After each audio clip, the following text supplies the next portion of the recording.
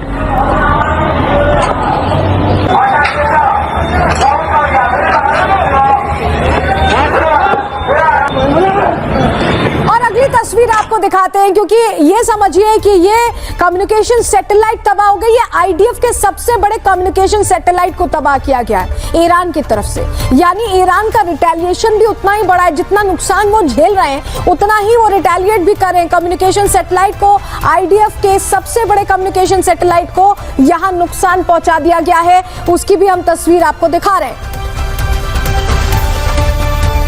और अगली तस्वीर जो हम आपके सामने रख रहे हैं, तेहरान में जब इस तरह से अटैक्स हो रहे हैं तो जो बड़ी बड़ी बिल्डिंग्स हैं, जब उन्हें निशाना बनाया जा रहा है जहां पर लोग रहते हैं, तो रेस्क्यू कैसे चलाया जा रहा है। आप ये देखिए, इमरजेंसी सर्विसेज मौके पर पहुंची हुई हैं और लगातार जो लोग फंसे हैं, क्योंकि रेजिडेंशियल एरिया, ये देखिए आप, हाई राइज बिल्डिंग है, रेजिडेंशियल एरिया है, वहां से लोगों को निकाला जा रहा है। रेस्क्यू टीम मौके पर, इमरजेंसी सर्विसेज पहुंची हुई है।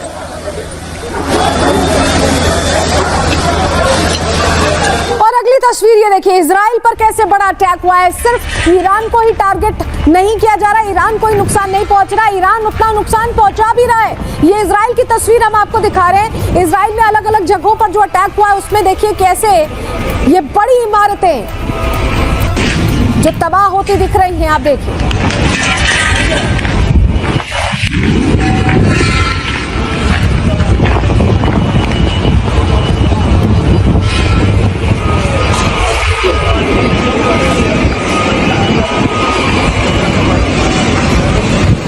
तस्वीर जो हम आपको दिखा रहे हैं, ये देखिए, ये ईरानी शिप है जिससे ये पूरा धुआं आप उठता देख रहे हैं। ईरानी शिप को अमेरिका और ईरान ने टारगेट किया है। ये अलग अलग तस्वीरें दिख रही हैं, यानी समंदर में भी ये युद्ध चल रहा है। आप ये समझिए, जो शिप का मूवमेंट होता है उसे पूरी तरह से ट्रैक किया जा रहा है और ऐसे में ईरानी शिप को स्पॉट करते ही अमेरिका और इजराइल ने यह अटैक किया है।